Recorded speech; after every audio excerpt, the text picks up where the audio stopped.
Continuando nuestro estudio en este capítulo 16 de Números, que iniciamos en nuestro programa anterior, llegamos hoy a la sexta murmuración de los hijos de Israel. Leamos los versículos 41 y 42 de este capítulo 16. El día siguiente, toda la congregación de los hijos de Israel murmuró contra Moisés y a Aarón, diciendo, Vosotros habéis dado muerte al pueblo de Jehová. Y aconteció que cuando se juntó la congregación contra Moisés y a Aarón, miraron hacia el tabernáculo de reunión, y he aquí la nube lo había cubierto, y apareció la gloria de Jehová. Encontramos ahora que los hijos de Israel todavía se están quejando. Los rebeldes habían sido juzgados, y ahora les echan la culpa a Moisés y a Aarón. Pero es muy claro que Moisés y Aarón no lo hicieron. Fue Dios mismo quien lo hizo. Fíjese usted una vez más que después de esta murmuración, la gloria del Señor volvió a aparecer. Ahora Dios está listo para juzgar a este pueblo murmurador. Sin embargo, el mismo hombre del que se quejan es quien separa entre el pueblo y Dios, para impedir que el juicio de Dios descienda sobre ellos. Leamos los versículos 43 al 50 de este capítulo 16 de Números. Y vinieron Moisés y Aarón delante del tabernáculo de reunión. Y Jehová habló a Moisés diciendo, Apartaos de en medio de esta congregación, y los consumiré en un momento. Y ellos se postraron sobre sus rostros. Y dijo Moisés a Aarón, Toma el incensario y pon en el fuego del altar, y sobre él pon incienso, y ve pronto a la congregación, y haz expiación por ellos, porque el furor ha salido de la presencia de Jehová, la mortandad ha comenzado. Entonces tomó a Aarón el incensario, como Moisés dijo, y corrió en medio de la congregación, y he aquí que la mortandad había comenzado en el pueblo, y él puso incienso e hizo expiación por el pueblo, y se puso entre los muertos y los vivos, y cesó la mortandad. Y los que murieron en aquella mortandad fueron 14,700, sin los muertos por la rebelión de Coré. Después volvió Aarón a Moisés a la puerta del tabernáculo de reunión, cuando la mortandad había cesado. Ahora esta actitud de Moisés que encontramos aquí en estos versículos, la encontramos reflejada también en el apóstol Pablo. Y él dice en su carta a los Romanos, capítulo 9, versículos 1 al 5, Verdad digo en Cristo, no miento, y mi conciencia me da testimonio en el Espíritu Santo, que tengo gran tristeza y continuo dolor en mi corazón.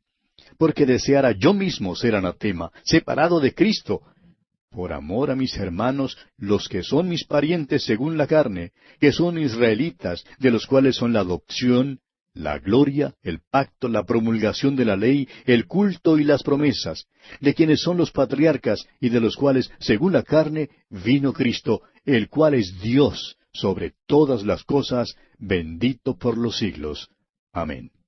Es decir que estos dos hombres, Moisés y Pablo, estaban tan interesados, amaban tanto a este pueblo de Israel, que estaban dispuestos a morir ellos mismos, o a ser separados de Cristo, como dice el apóstol Pablo, si eso fuera posible, por amor a sus hermanos, de manera que ellos pudieran ser salvos.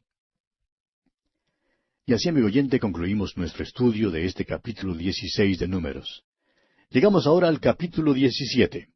Y en este capítulo 17 encontramos que la vara de Aarón florece. Dios confirma el sacerdocio y establece el hecho de que Aarón es el sumo sacerdote y los establece mediante la resurrección. Leamos, pues, los primeros 5 versículos de este capítulo 17 de Números. Luego habló Jehová a Moisés diciendo, Habla a los hijos de Israel y toma de ellos una vara por cada casa de los padres, de todos los príncipes de ellos, 12 varas conforme a las casas de sus padres, y escribirás el nombre de cada uno sobre su vara. Y escribirás el nombre de Aarón sobre la vara de Leví, porque cada jefe de familia de sus padres tendrá una vara. Y las pondrás en el tabernáculo de reunión delante del testimonio, donde yo me manifestaré a vosotros. Y florecerá la vara del varón que yo escoja, y haré cesar de delante de mí las quejas de los hijos de Israel con que murmuran contra vosotros. Los hijos de Israel estaban murmurando contra Aarón, diciendo que él no era el único que les podía representar delante de Dios. Fue una rebelión contra él, y por tanto Dios ahora confirma su sacerdocio de una manera extraordinaria. Tomaron esas 12 varas. Cada vara estaba más muerta que un palo de escoba. Pusieron, pues, esas varas delante del Señor. La vara de Aarón estaba allí entre las otras, y es más que seguro que su vara estaba tan muerta como todas las demás. ¿Pero qué pasó? Bueno, veamos el versículo 8. Y aconteció que el día siguiente vino Moisés al tabernáculo del testimonio, y he aquí que la vara de Aarón de la casa de Leví había reverdecido y echado flores, y arrojado renuevos, y producido almendras. Esta es la vida que procede de la muerte. El sacerdocio de Aarón fue confirmado por la resurrección. Esas varas estaban muertas. La vara de Aarón estaba muerta también, pero fue hecha viva. Floreció y dio fruto, es decir, que la vida vino de la muerte. O sea que se produjo la resurrección. Permítanos decirle, amigo oyente, que el reflorecimiento de las matas que han estado durmientes durante el invierno no es en realidad un caso en que la vida venga de la muerte. La primavera no ilustra la resurrección de Cristo, tampoco la ilustra el polluelo que viene del huevo. Ya hay vida en el huevo. La resurrección es la vida que procede de la muerte. Este incidente halla su cumplimiento en el Señor Jesucristo. El sacerdocio del Señor Jesucristo se apoya en el hecho de su resurrección. Se nos dice con toda franqueza en la carta a los Hebreos capítulo 8 versículos 4 al 6 que si Él estuviera aquí en la tierra no sería sacerdote. Su resurrección le hizo sacerdote. Leamos ese pasaje allá en Hebreos capítulo 8 versículos 4 al 6. Y a propósito, amigo oyente, quisiéramos que usted leyera juntamente con nosotros ese pasaje. Así es que búsquelo allá en la carta a los Hebreos capítulo 8, versículos 4 al 5, para que así se dé cuenta lo que vamos comentando. Muy bien, este pasaje dice, así que si estuviese sobre la tierra, ni siquiera sería sacerdote, habiendo aún sacerdotes que presentan las ofrendas según la ley, los cuales sirve a lo que es figura y sombra de las cosas celestiales, como se le advirtió a Moisés cuando iba a erigir el tabernáculo, diciendo, mira, haz todas las cosas conforme al modelo que se te ha mostrado en el monte. Pero ahora, tanto mejor ministerio es el suyo, cuanto es mediador de un mejor pacto establecido sobre mejores promesas. Luego nos dice que todos los hombres no llegan a ser sacerdotes. Una vez más, en Hebreos capítulo 5, versículo 4 leemos, y nadie toma para sí esta honra, sino el que es llamado por Dios, como lo fue a Aarón. La evidencia de su llamado era la resurrección. El Señor Jesucristo fue levantado de los muertos y llegó a ser nuestro sumo sacerdote.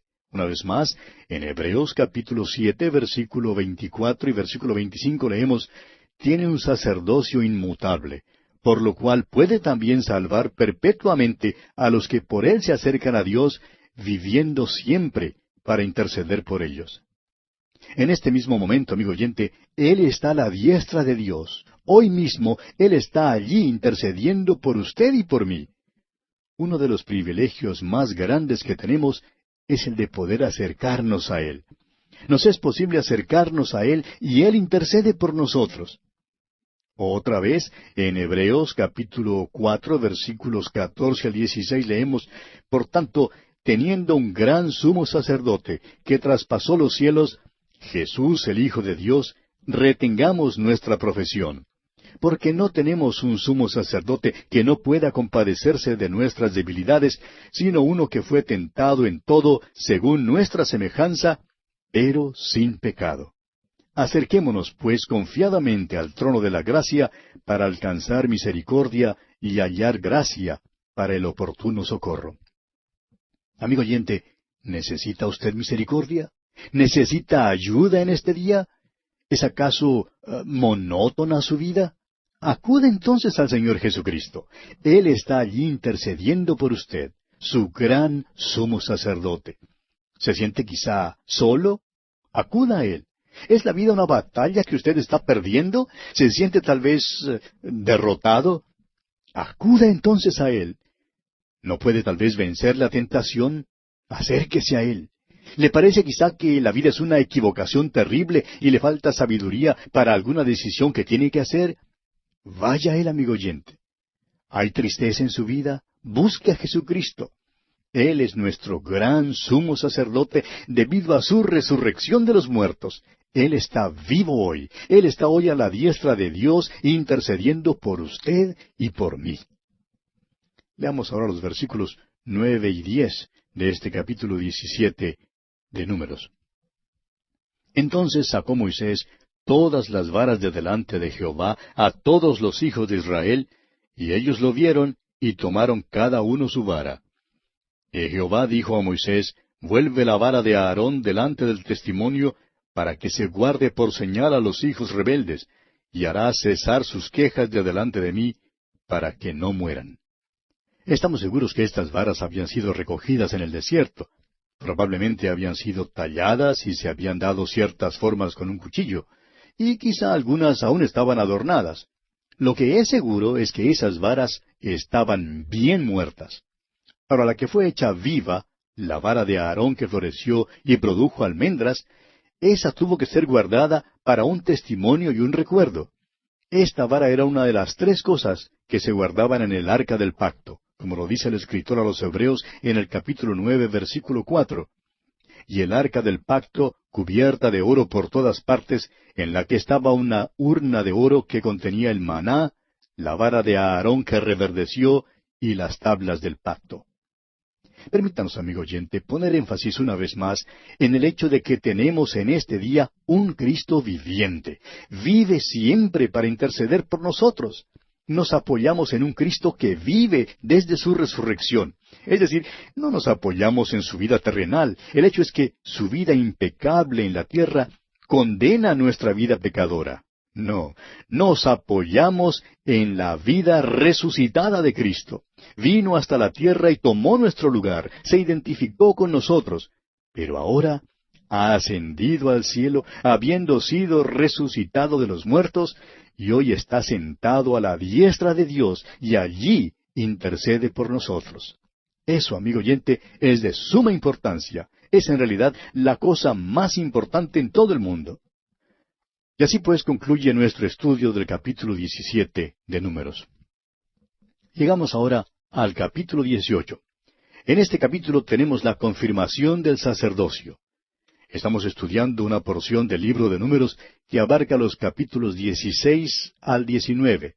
Y en el capítulo 16 vimos la rebelión de Coré y de los 250 príncipes de Israel contra la autoridad constituida de Moisés y de Aarón. Y vimos cómo Dios juzgó a esos rebeldes, con un juicio muy severo, porque su rebelión realmente era contra Dios. Luego hubo repercusiones en todo el campamento y una murmuración del pueblo porque creían que el juicio había sido demasiado duro. Nos parece escuchar a uno de ellos decir, bueno, después de todo, estos eran hombres de una personalidad atrayente, eran los líderes de Israel. Pero, amigo oyente, estas personas que hablaban así no tenían realmente ningún discernimiento espiritual y por eso culparon a Moisés. Pero Moisés no era más culpable de su muerte que lo que era Simón Pedro de la muerte de Ananías y Zafira. En realidad, creemos que Moisés mismo estuvo muy sorprendido por lo que sucedió. Vimos entonces que descendió una plaga sobre el pueblo debido a su murmuración. Moisés entonces se paró entre los vivos y los muertos, llegando así a ser su verdadero intercesor. Luego en el capítulo 17 vimos cómo Dios testificó del sacerdocio de Aarón mediante la resurrección. Causó que la vara de Aarón floreciera y hasta produjera almendras.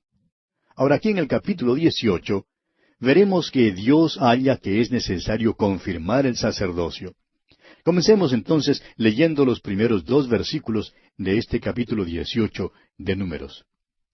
Jehová dijo a Aarón, tú y tus hijos y la casa de tu padre contigo llevaréis el pecado del santuario, y tú y tus hijos contigo llevaréis el pecado de vuestro sacerdocio. Y a tus hermanos también, la tribu de Leví, la tribu de tu padre, haz que se acerquen a ti y se junten contigo y te servirán. Y tú y tus hijos contigo serviréis delante del tabernáculo del testimonio. Dios les está diciendo a los levitas que ellos son responsables de lo que ha ocurrido. Ahora debemos recordar que Coré era levita. La rebelión pues se originó en la tribu de Leví. Dios entonces les dice que ellos son los responsables. Amigo oyente, usted y yo somos responsables hoy en día de nuestro testimonio cristiano, de nuestras familias y de nuestra iglesia. A mucha gente le gusta asumir una actitud de creerse más santos que otros, y luego desprecian a la iglesia y hablan de cómo la iglesia se va a la apostasía. Ahora es verdad que la iglesia se va a la apostasía, pero esto también es verdad.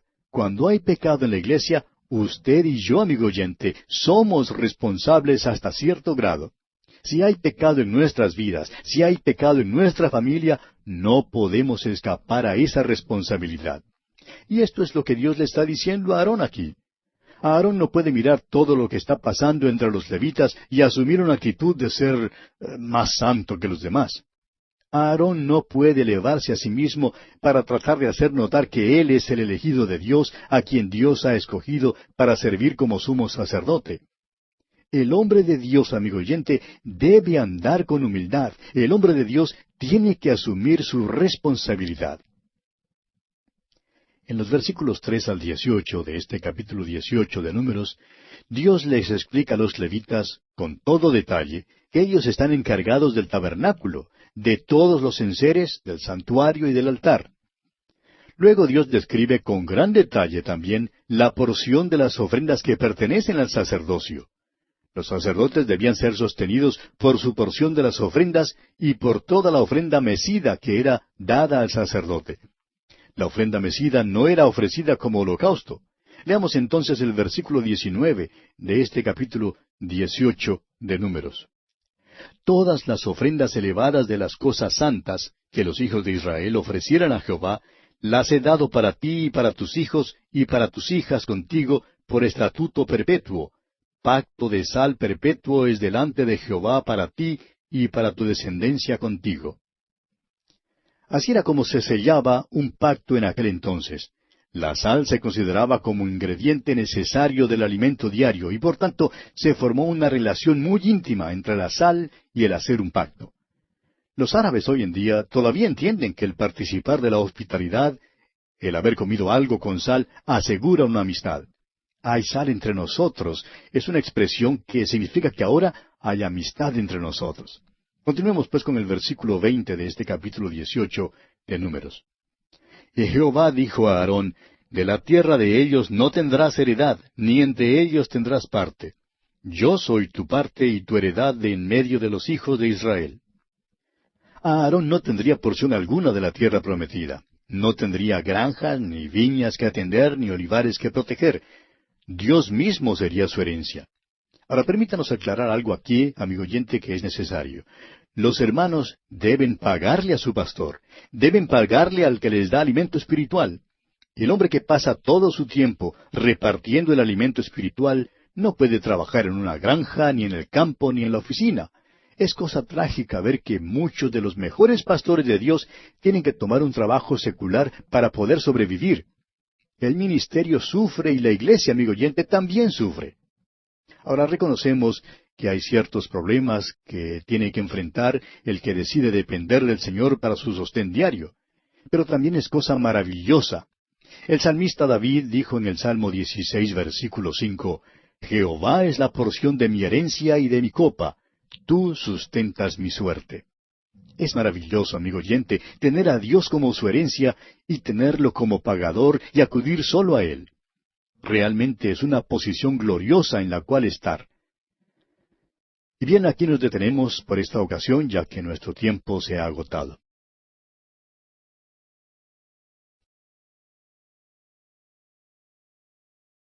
Continuamos hoy nuestro estudio en el capítulo 18 de Números. Y decíamos en nuestro programa anterior que Aarón no tendría porción alguna de la tierra prometida. Es decir, que los levitas no tendrían granjas, ni viñas que atender, ni olivares que proteger, sino que Dios mismo sería su herencia. Aclaramos además que los hermanos en las iglesias debían pagar a su pastor. Deben pagarle a quien les da el alimento espiritual, porque el hombre que pasa todo su tiempo repartiendo el alimento espiritual no puede trabajar en una granja, ni en el campo, ni en una oficina para sostenerse. Es trágico ver cómo muchos de los mejores pastores que Dios tiene tienen que tomar un trabajo secular para poder sobrevivir. Y esto va en detrimento del ministerio, amigo oyente. La iglesia sufre. Ahora, claro que hay ciertos problemas que tiene que enfrentar quien decide depender del Señor para su sostén diario. Pero también es una cosa maravillosa. El salmista David dijo en el Salmo 16, versículo 5, Jehová es la porción de mi herencia y de mi copa. Tú sustentas mi suerte. Es maravilloso tener a Dios como su herencia y tenerlo como pagador y acudir solo a Él. Realmente es una posición gloriosa en la cual estar.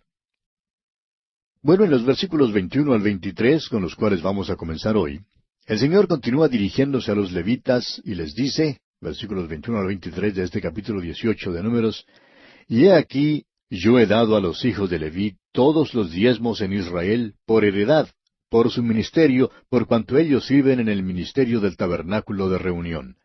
Y no se acercarán más los hijos de Israel al tabernáculo de reunión, para que no lleven pecado por el cual mueran.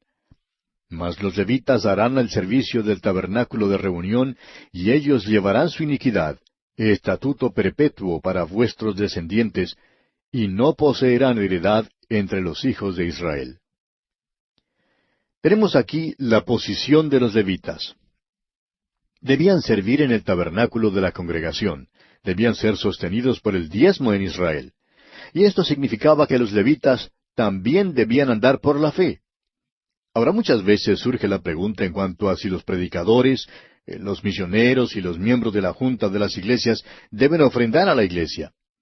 Y notamos hoy en día que hay muchísimas personas que creen que no deben ofrendar. Y quisiéramos decir unas palabras en cuanto a esto. Estamos aquí tratando reglas y reglamentos en la ley mosaica.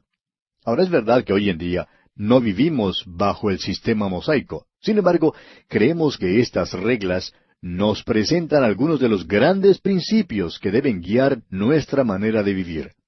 Son como mapas de carretera, digamos, para ayudarnos en estas tareas dudosas. Leamos pues el versículo 26 de este capítulo 18 de Números. Así hablarás a los levitas y les dirás, Cuando toméis de los hijos de Israel los diezmos que os he dado de ellos por vuestra heredad, vosotros presentaréis de ellos en ofrenda mecida a Jehová el diezmo de los diezmos. Y Dios continúa hablándoles hasta el final del capítulo sobre las ofrendas que ellos debían dar. Dios les dijo a los levitas que debían dar la 10ª parte de lo que recibían. Permítanos decir, amigo oyente, que creemos que el obrero cristiano, no importa quién sea, ya sea misionero, predicador, evangelista, miembro de la junta directiva de la iglesia, lo que sea, debe dar también para la obra del Señor. Creemos que debe dar a su iglesia. Hemos observado cómo muchas iglesias, cuando se pasa el plato en el cual se reciben las ofrendas, lo llevan hasta la plataforma y allá el pastor y los demás que estén allí también ofrendan. Y esto nos parece procedente y apropiado. Es muy importante, amigo oyente, porque sirve de ejemplo a la congregación. El Dr. McGee nos cuenta que es práctica de, a través de la Biblia en el idioma inglés, enviar libritos y cintas a los misioneros y a los obreros cristianos sin cobrarles nada. Pero ¿sabe usted que la mitad de ellos los pagan? Un misionero, nos dice el Dr. McGee, estaba de vacaciones una vez y empezó a sintonizar el programa. Estaba desanimado y la verdad es que creía que estaba perdiendo su fe. Empezó pues a escuchar los programas y nunca perdió ni un solo programa. Un día fue a las oficinas para buscar cintas. Ahora el Dr. McGee dice que hicieron lo posible en otorgárselas en forma gratuita, pero él insistió en pagarlas. Pues bien, amigo oyente, este misionero se estaba guiando por el principio correcto. Es decir, este es el principio correcto, si es que uno tiene los medios con qué pagar. Ahora reconocemos que hay muchos obreros y misioneros que no tienen lo suficiente como para pagar. Y para ellos se les envía el material gratuitamente. Ahora, este capítulo 18 de Números es un capítulo muy práctico. Tiene un mensaje muy definido para nosotros en el día de hoy. Y así concluimos el estudio de este capítulo 18 de Números y llegamos ahora al capítulo 19. En este capítulo 19 tenemos la ofrenda y las cenizas de la vaca alazana. Llegamos ahora a una de las ofrendas más interesantes. Se llama la ofrenda de la vaca alazana y es algo realmente extraordinario. Leamos los primeros 2 versículos de este capítulo 19 de Números.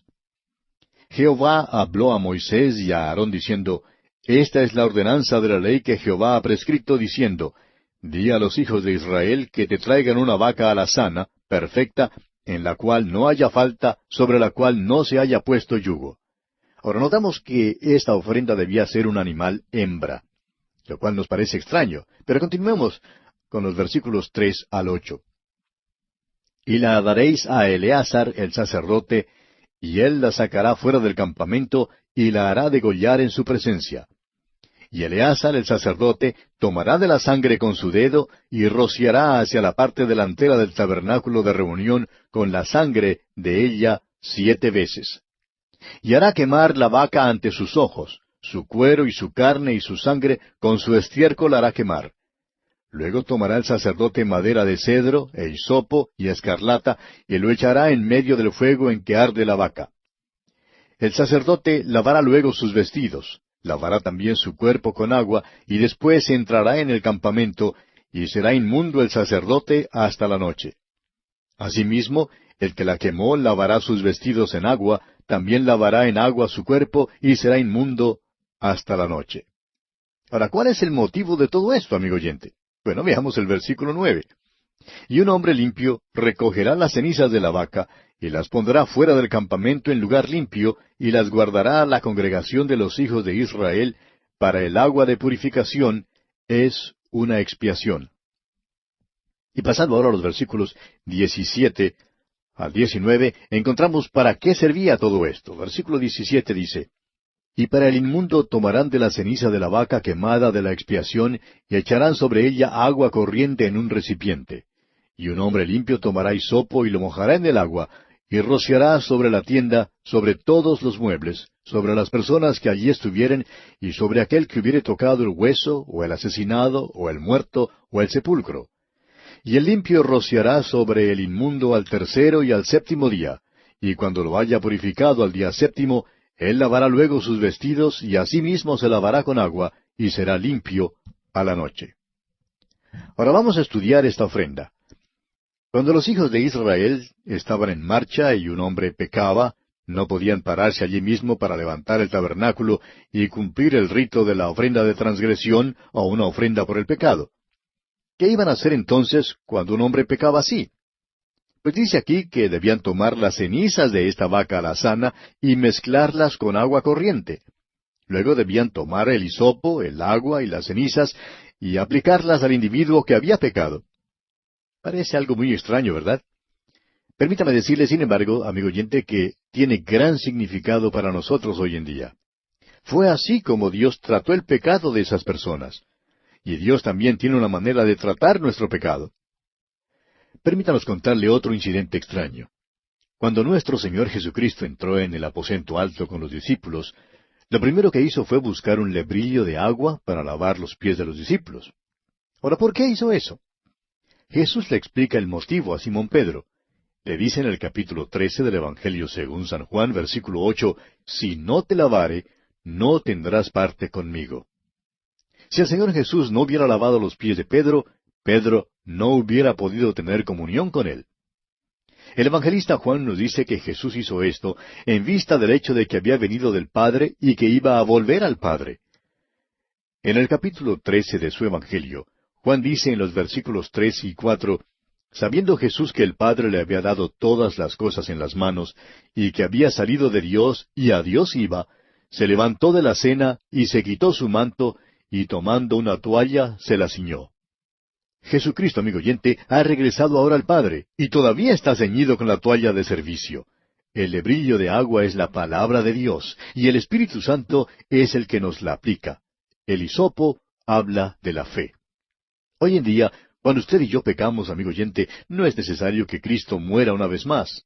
En la primera carta del apóstol Juan, capítulo 1, versículo 7, leemos, Pero si andamos en luz, como Él está en luz, tenemos comunión unos con otros, y la sangre de Jesucristo su Hijo nos limpia de todo pecado.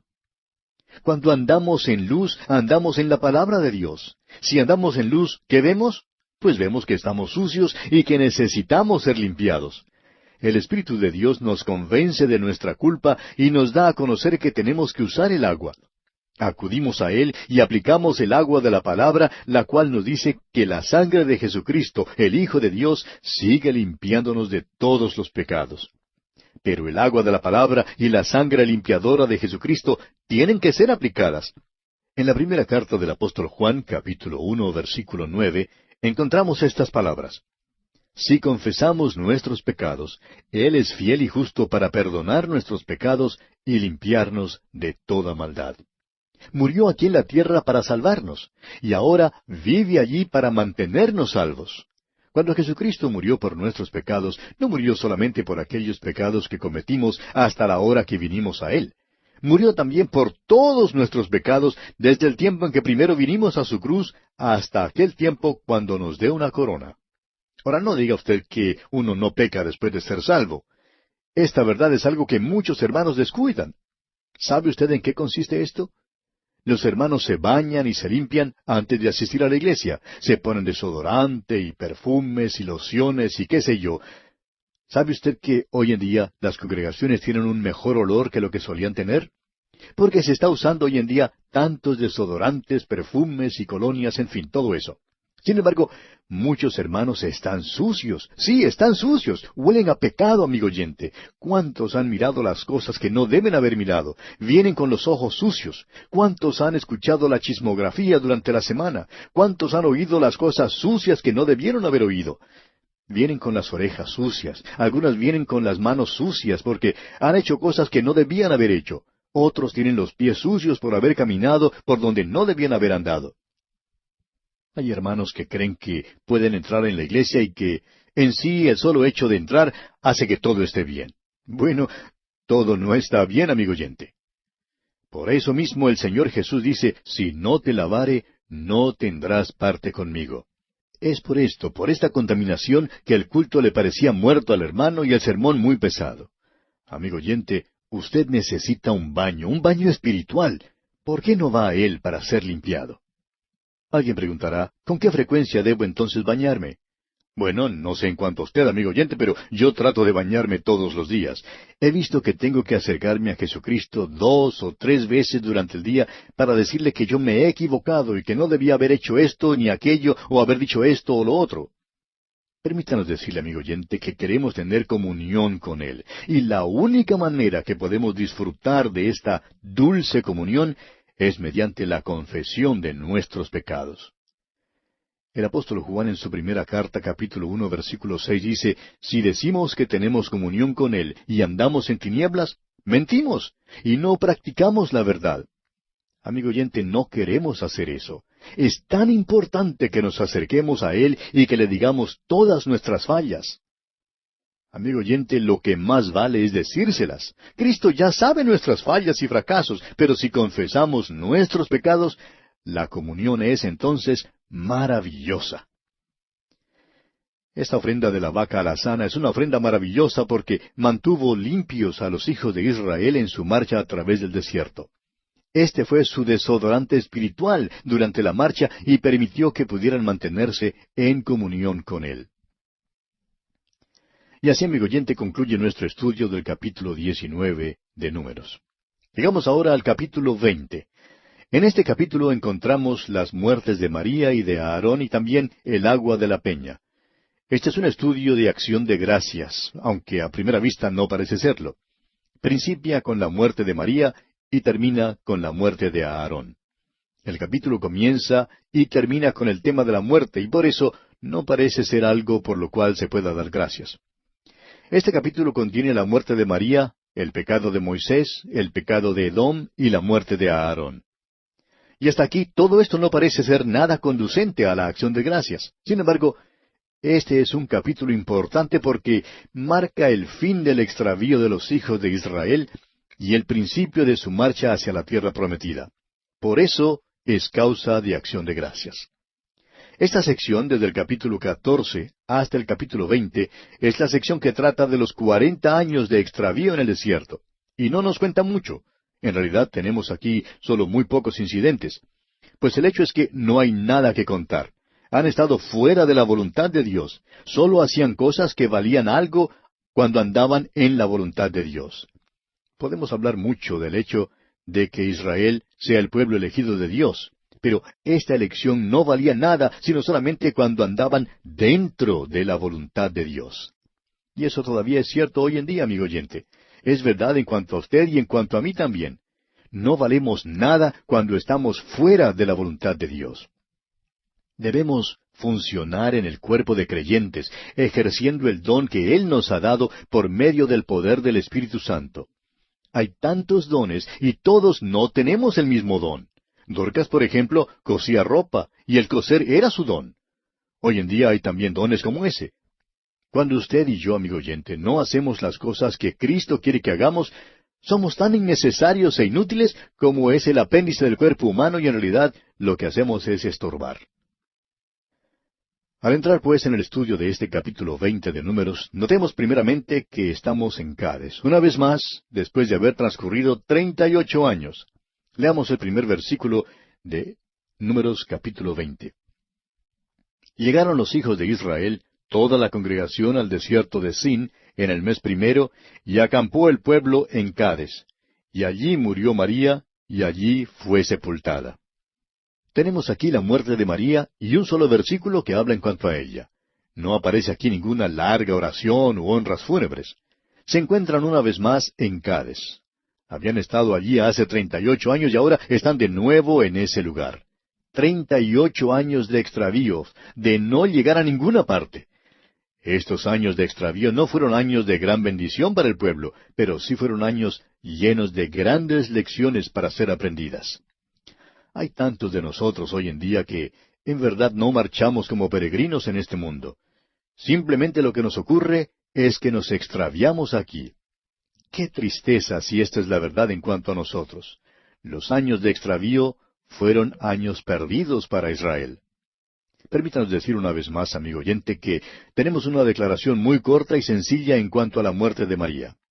No hay ninguna oración fúnebre, ningún esfuerzo se hace para elogiarla. Ella cuidaba a Moisés, y en el desierto era su hermana mayor. Sin embargo, ella se unió en la rebelión contra él, aún con su hermano Aarón. Pero aquí Moisés no se acuerda de esto, solo permanece su amor por ella. Y bien, amigo oyente, nuestro tiempo lamentablemente se ha agotado. Así es que continuaremos en nuestro próximo programa.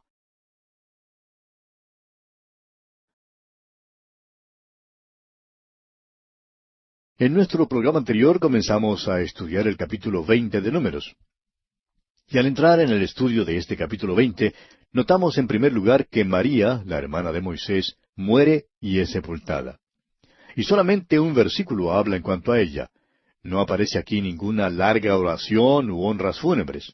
Además, notamos que los israelitas están una vez más en Cades. Habían estado allí 38 años antes y ahora están una vez más en Cades.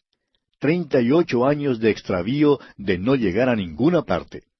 Estos años de extravío no fueron años de gran bendición para el pueblo de Israel, pero sí fueron años llenos de grandes lecciones para ser aprendidas. Tantos de nosotros hoy en día, amigo oyente, no marchamos como peregrinos en este mundo. Simplemente lo que nos ocurre es que nos extraviamos aquí. Qué tristeza si esto es verdad en cuanto a nosotros. Los años de extravío fueron años perdidos para Israel. Y permítanos decir una vez más, amigo oyente, en cuanto a la muerte de María, que no hay aquí ninguna oración fúnebre, ningún esfuerzo se hace para elogiarla. Es cierto que ella cuidó a Moisés y en el desierto era su hermana. Sin embargo, ella se unió en la rebelión contra él, aun con su hermano Aarón.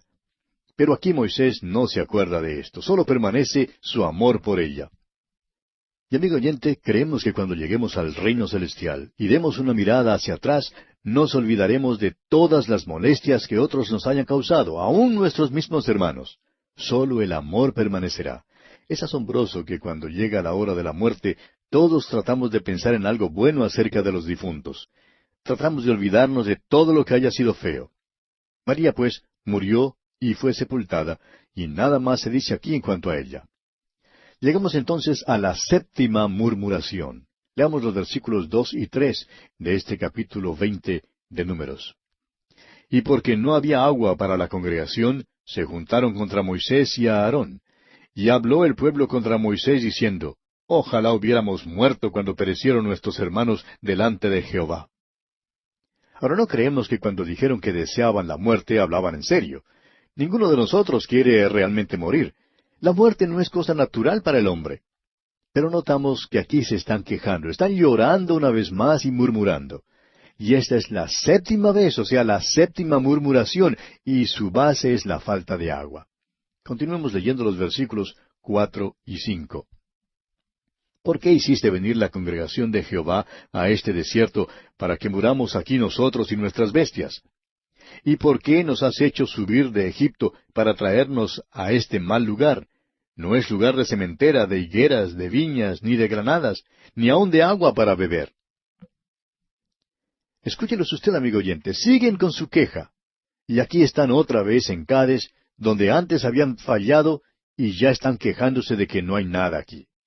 Bueno, la tierra que fluye leche y miel les quedaba por delante, amigo oyente. No estaba allí. De todos modos, aquí no es donde van a entrar en aquella tierra. Ahora, no interesa realmente, amigo oyente, dónde esté usted hoy en día, ni quién sea.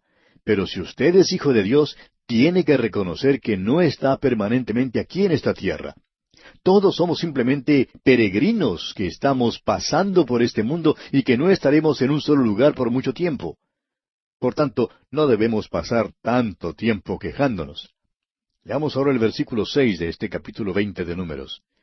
Y se fueron Moisés y Aarón de delante de la congregación a la puerta del tabernáculo de reunión, y se postraron sobre sus rostros, y la gloria de Jehová apareció sobre ellos.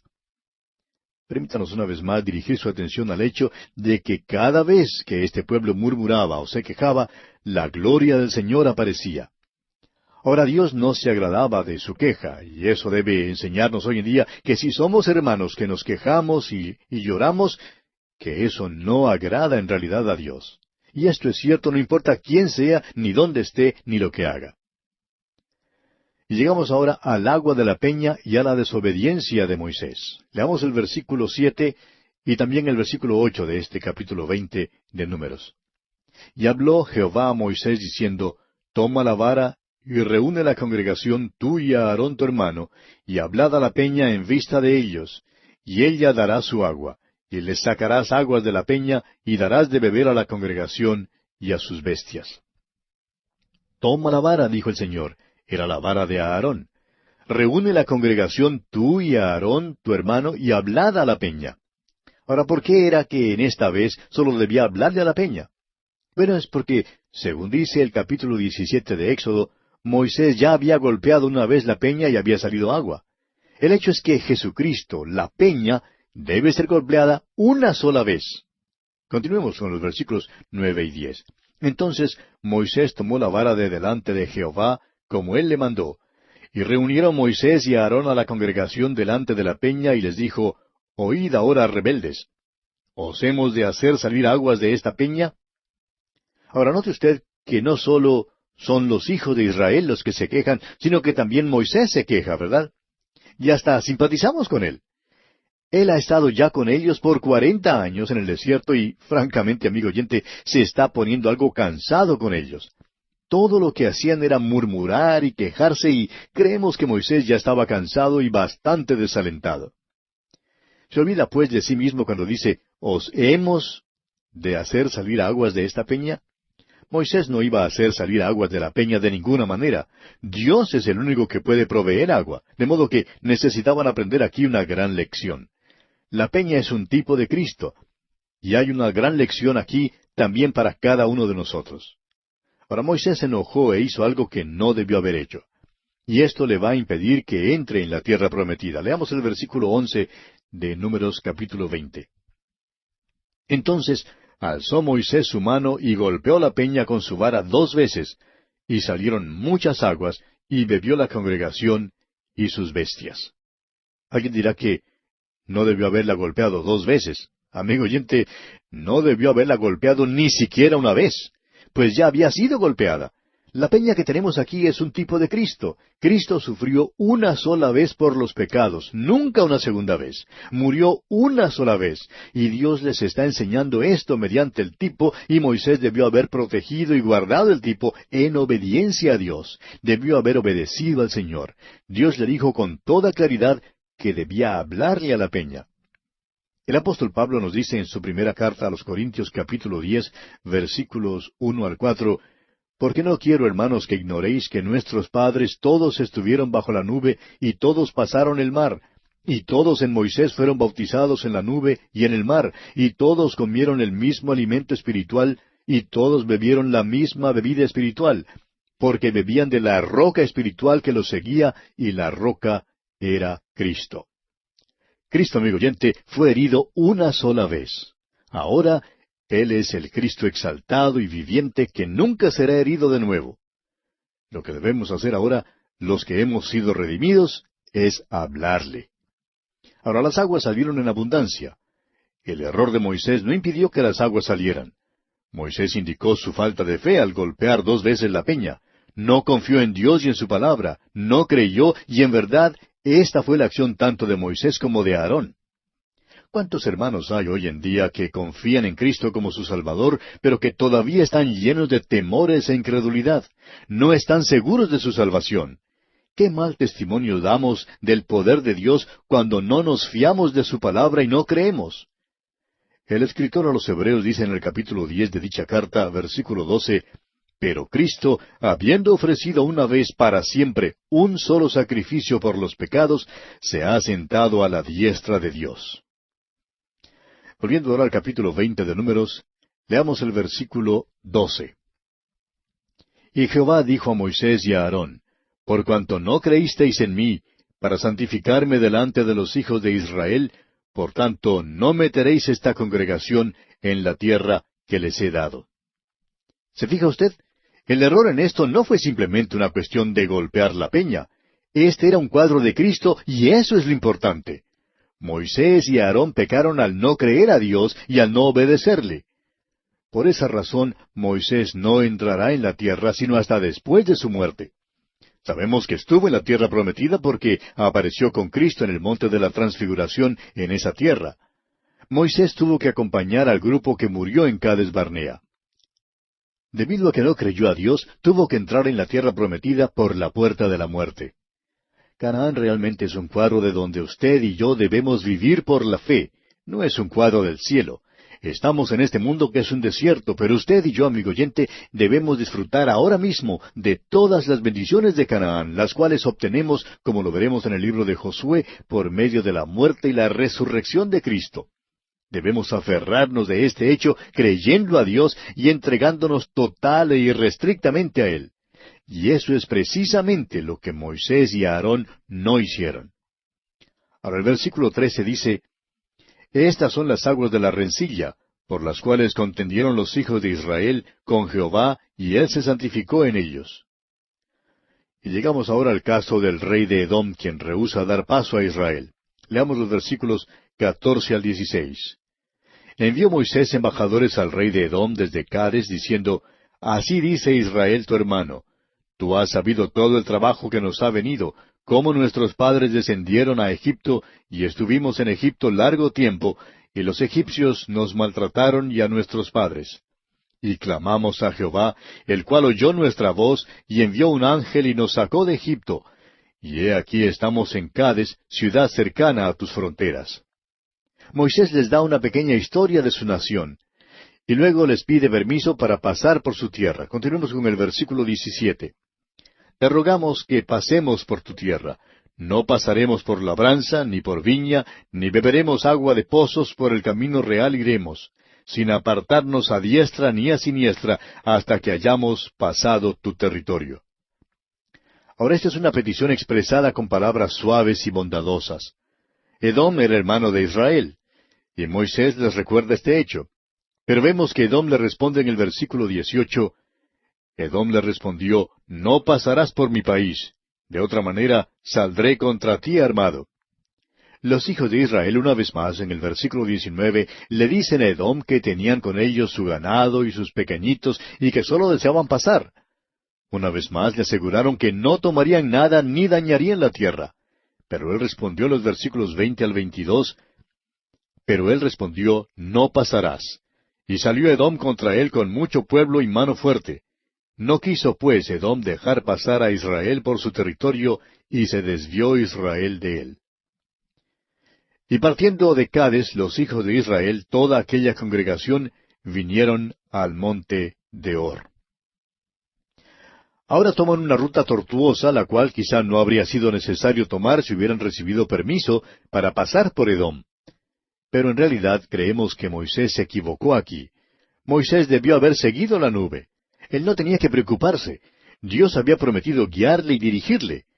En lugar de pedir permiso a Edom para pasar por su tierra, debió simplemente haber seguido la nube. Creemos que la columna de nube les habría dirigido de tal manera que nunca habrían peleado contra Edom. Creemos que este es un caso de correr adelantado del Señor. Y tememos que hoy en día también somos muchos los que actuamos de esta manera. Y llegamos ahora a la muerte de Aarón, y esto nos trae al fin del capítulo 20, el cual termina con una nota de tristeza. Pero hay lecciones muy preciosas en este capítulo para usted y para mí, amigo oyente. Leamos pues los versículos 23 y 24 de este capítulo 20 de Números. Y Jehová habló a Moisés y a Aarón en el monte de Hor, en la frontera de la tierra de Edom, diciendo, Aarón será reunido a su pueblo, pues no entrará en la tierra que yo di a los hijos de Israel, por cuanto fuisteis rebeldes a mi mandamiento en las aguas de la rencilla. ¿Sabe usted que hay muchos hermanos hoy en día que son salvados, pero quienes nunca disfrutan de los frutos de la salvación y no tienen paz del Espíritu en sus propias vidas? No saben lo que es andar en comunión con el Señor Jesús. Ahora, no cree usted que dudamos ni siquiera por un momento de que son salvos. Aarón era típico de este tipo de vida. Tenía 40 años de experiencia dura en el desierto, pero nunca sabía lo que era sentarse y disfrutar de los frutos de la tierra prometida. No sabía lo que era beber la leche y comer la miel en esa tierra que fluía leche y miel. ¿Y cuántos de nosotros, amigo oyente, perdemos lo que nos corresponde en esa misma manera? Continuemos ahora con los versículos 25 al 29. Toma a Aarón y a Eleazar su hijo, y hazlos subir al monte de Hor, y desnuda a Aarón de sus vestiduras, y viste con ellas a Eleazar su hijo, porque Aarón será reunido a su pueblo, y allí morirá. Y Moisés hizo como Jehová le mandó, y subieron al monte de Hor a la vista de toda la congregación. Y Moisés desnudó a Aarón de sus vestiduras, y se las vistió a Eleazar su hijo. Y Aarón murió allí en la cumbre del monte, y Moisés y Eleazar descendieron del monte. Y viendo toda la congregación que Aarón había muerto, le hicieron duelo por 30 días todas las familias de Israel. Hay una preciosa lección aquí para nosotros.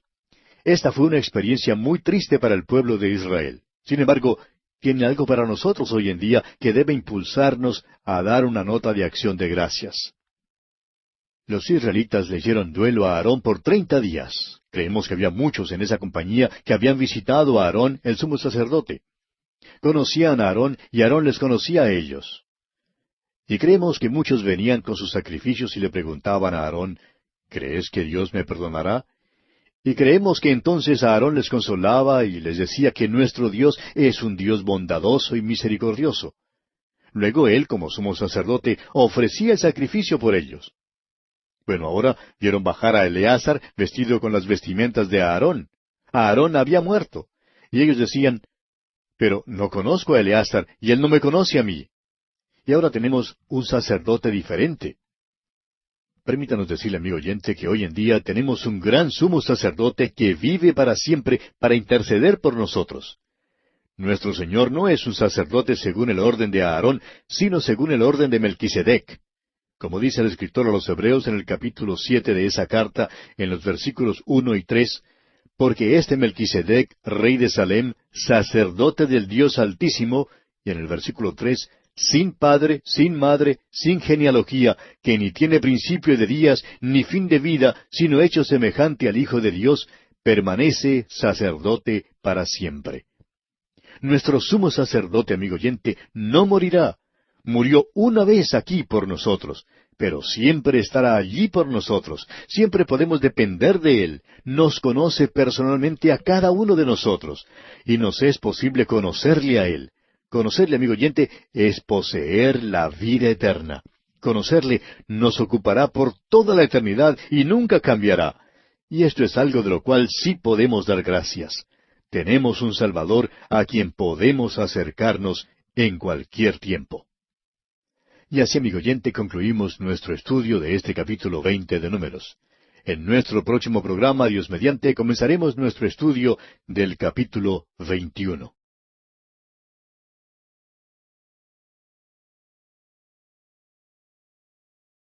Comenzamos hoy a estudiar el capítulo 21 de Números. Y en este capítulo tenemos tres aspectos principales. La primera victoria de Israel, el primer cántico y la serpiente de bronce. Esos son los tres aspectos que tenemos. Como vimos en nuestro programa anterior, el capítulo 20 de Números marcó el fin de las andanzas extraviadas de Israel en el desierto. Ahora, en este capítulo 21, veremos el comienzo de la marcha hacia la tierra prometida. El capítulo 20 principió con la muerte de María, la hermana de Moisés, y terminó con la muerte de Aarón. Pero ahora veremos cómo los hijos de Israel reinician su marcha. Están ahora en pleno camino y por primera vez obtienen una victoria. Veremos también la provisión de Dios para su pecado en la serpiente de bronce, un cuadro profético de la muerte redentora de Cristo en la cruz del Calvario. Leamos pues los primeros 4 versículos de este capítulo 21 de Números. Cuando el cananeo, el rey de Arad, que habitaba en el Negev, oyó que venía Israel por el camino de Atarim, peleó contra Israel y tomó de él prisioneros. Entonces Israel hizo voto a Jehová y dijo, si en efecto entregares este pueblo en mi mano, yo destruiré sus ciudades. Y Jehová escuchó la voz de Israel, y entregó al cananeo, y los destruyó a ellos y a sus ciudades, y llamó el nombre de aquel lugar Horma. Después partieron del monte de Hor, camino del mar Rojo, para rodear la tierra de Edom, y se desanimó el pueblo por el camino. Esta es su primera victoria después de su larga marcha a través del desierto. Dios les dio esta victoria, y tienen que viajar por el monte Hor, camino del mar Rojo. No pueden pasar por la tierra de Edom y por lo tanto tratan de tomar una ruta tortuosa para rodear esa tierra. Al hacer esto, se desaniman. Estando en su condición de desaliento, comienzan a quejarse, a llorar y a murmurar. Y tememos que esto es algo característico hoy en día, amigo oyente, de muchos de nosotros. ¿No hacemos nosotros lo mismo? Nos quejamos y murmuramos, y llegamos entonces a la octava murmuración. Leamos el versículo 5 de Números 21. Y habló el pueblo contra Dios y contra Moisés. ¿Por qué nos hiciste subir de Egipto para que muramos en este desierto? Pues no hay pan ni agua, y nuestra alma tiene fastidio de este pan tan liviano. Esta es la octava y la última murmuración de los hijos de Israel. Otra vez murmuran en cuanto al maná. Usted recordará que mencionamos que la gente extranjera era la que había impedido que el pueblo aceptara el maná más temprano en la marcha. El maná era un alimento maravilloso. Contenía todas las vitaminas, como ya lo hemos observado. Es interesante notar en cuanto a esto que el libro de Deuteronomio destaca el hecho de que sus pies no se hincharon. Ahora permítanos contarle que un médico misionero en las Filipinas dijo en cierta ocasión que uno de los síntomas principales de la enfermedad conocida como el beriberi es la hinchazón de los pies, y es el resultado de que una persona siga comiendo la misma dieta.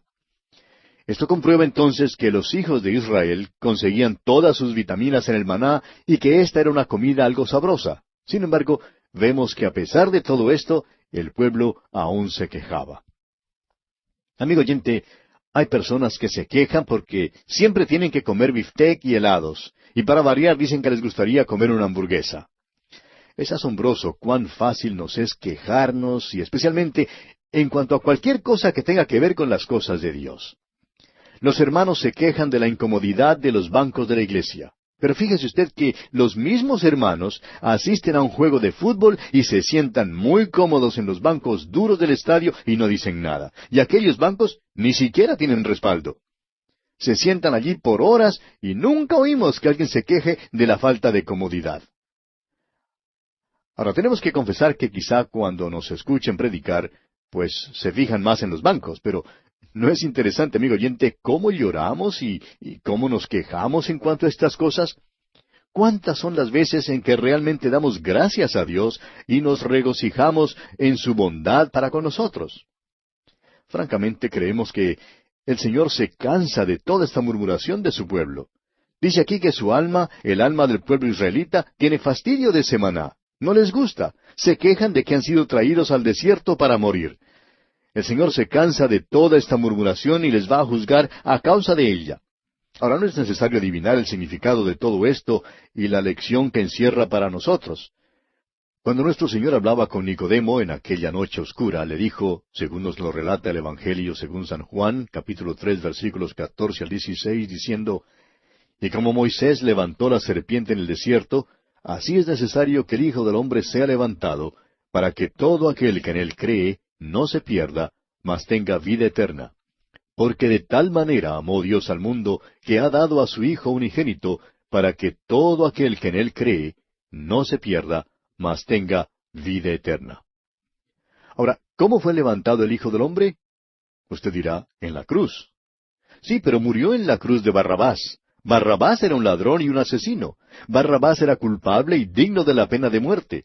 Pero Jesús no era culpable de nada. Nuestro Señor fue hecho pecado por nosotros. En esa cruz, Él no solamente tomó el lugar de Barrabás, sino también el lugar suyo y el lugar mío, amigo oyente. Dios mismo permitió esto y lo hizo porque nos ama infinitamente. Pero Dios, amigo oyente, no nos puede salvar solamente por su amor. Jesucristo no dijo que Dios amó tanto al mundo que salvó al mundo. De ninguna manera. Dios amó tanto al mundo que dio, note usted, que dio a su Hijo unigénito. Ahora lo que Dios pide que usted haga, amigo oyente, es mirar y vivir. Mire a Cristo. Él toma allí en la cruz del Calvario el lugar suyo. Usted es pecador y es usted quien merece morir. Cristo no mereció morir, pero gracias a Dios, Él murió por usted y también por mí. En este pasaje encontramos que Moisés obedeció y elaboró esa serpiente de bronce y que los que la miraron vivieron. Pero los que no la miraron, murieron. Y hoy en día también el asunto es así de simple. Usted, amigo oyente que nos escucha, tiene solo dos alternativas. O bien está mirando a Cristo como su Salvador personal porque usted reconoce que es pecador, o no le está mirando del todo.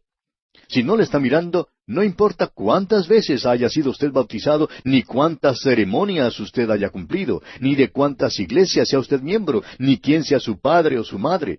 Usted, amigo oyente, es un pecador perdido que va rumbo al infierno. Usted, amigo oyente, debe mirar al Salvador, al Señor Jesucristo. Su situación es así de simple. Pero permítanos decir, amigo oyente, que también es así de complicada. ¿Qué problemas, pues, nos creamos hoy en día? Preferimos mirarnos a nosotros mismos y a nuestras propias buenas obras. Preferimos confiar que, de alguna manera, nuestras buenas obras nos pueden ayudar.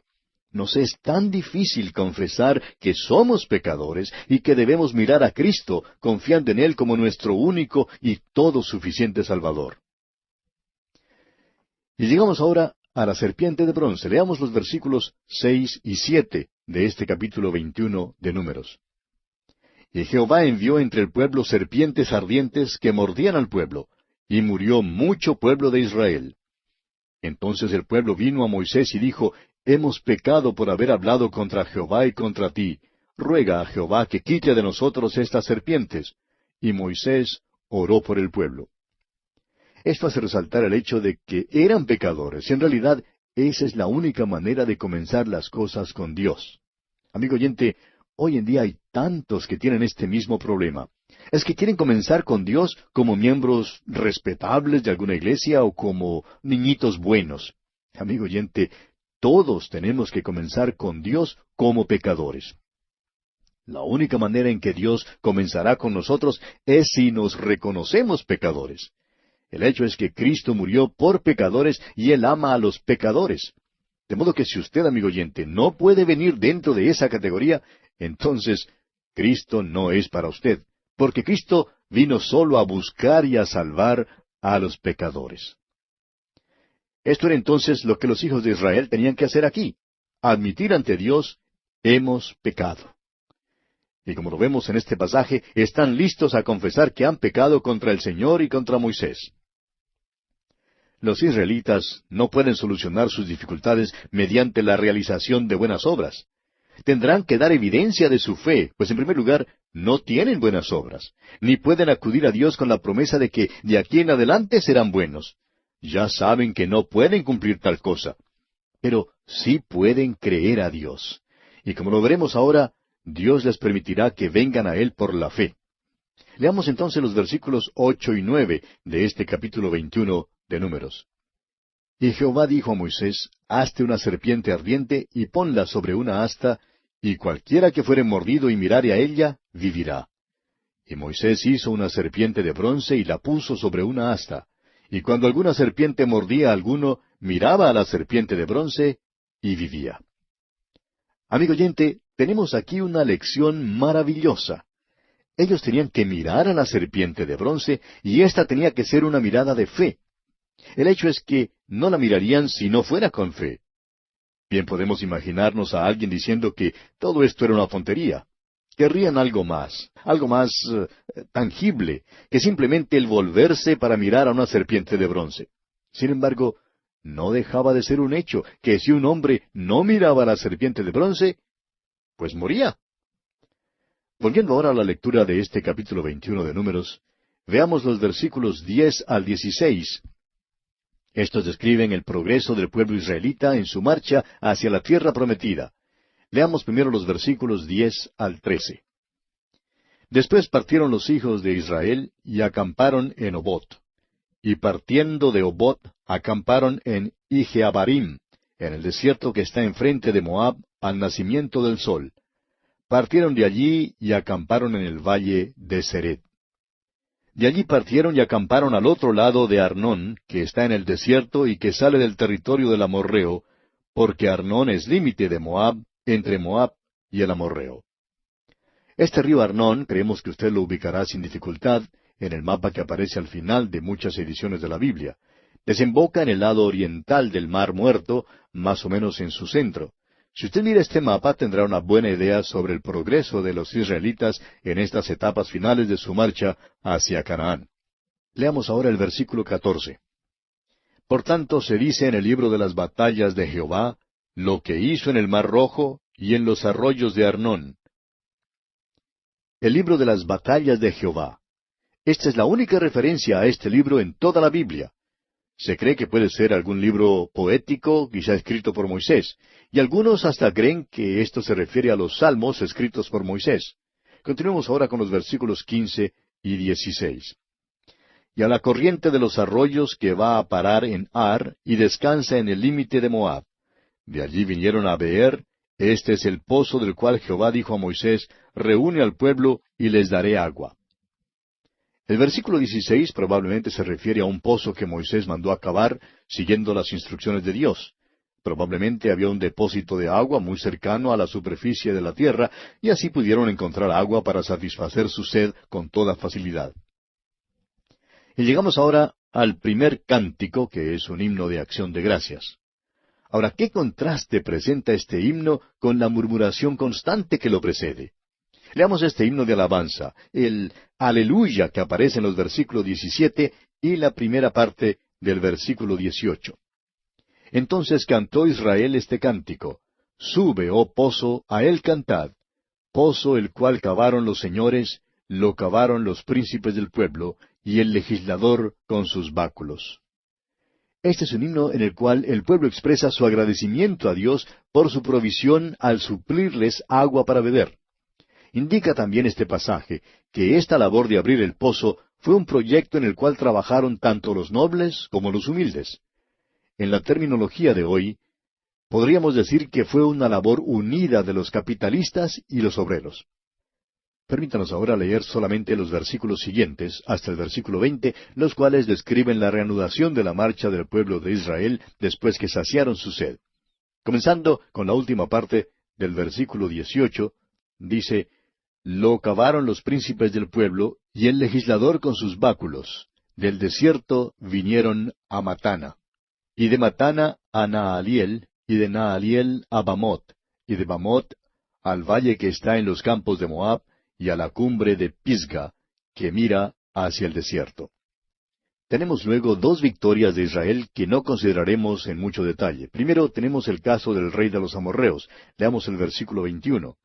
Entonces envió Israel embajadores a Sehón, rey de los amorreos, diciendo, Israel ahora le pide permiso a Sehón, rey de los amorreos, para pasar por su tierra. Pero a pesar de todas las seguridades que le son ofrecidas, según el versículo 22, el versículo 23 indica que el rey rehúsa y junta entonces un ejército contra Israel. Pero como lo veremos ahora, es derrotado. Leamos el versículo 24 entonces de este capítulo 21 de Números. Y lo hirió Israel a filo de espada, y tomó su tierra desde Arnón hasta Jaboc, hasta los hijos de Amón, porque la frontera de los hijos de Amón era fuerte. Y así Israel se apoderó de toda la tierra de los amorreos y tomó sus ciudades. Luego sucedió otro incidente similar con el rey Og de Basán. Leamos el versículo 33 ahora. Y volvieron y subieron camino de Basán, y salió contra ellos Og, rey de Basán, él y todo su pueblo, para pelear en Edrei. El Señor le dijo a Moisés que no tuviera miedo a Og, rey de Basán. Y entonces el versículo final del capítulo 21 dice que Israel hirió a él, es decir, a este rey Og y a sus hijos y a todo su pueblo, y se apoderaron de la tierra de Basán.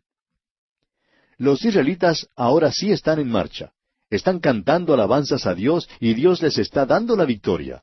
Dios les ayudará también en su lucha contra Moab y entonces se prepararán para entrar en la tierra prometida. Sin embargo, todavía tenemos por delante todos los incidentes que se describen en el libro de Deuteronomio y que ocurren antes de que entren en la tierra prometida. Este libro tiene algunas instrucciones que eran muy importantes, no sólo para aquel entonces, sino también muy importantes para nosotros en nuestros tiempos. Y bien, amigo oyente, concluimos así nuestro estudio del capítulo 21 de Números. En nuestro próximo programa comenzaremos nuestro estudio del capítulo 22. En el capítulo 22 encontramos el camino de Balaam, y entraremos en una nueva sección de este libro de Números que abarca los capítulos 22 hasta el 25. Es una sección de este libro de Números que entra en la historia de Balaam el profeta, uno de los individuos más raros y extraños imaginables que encontramos en las páginas de las Escrituras. Ojalá pudiéramos ilustrar su carácter, aunque lamentablemente no nos será posible hacer tal cosa.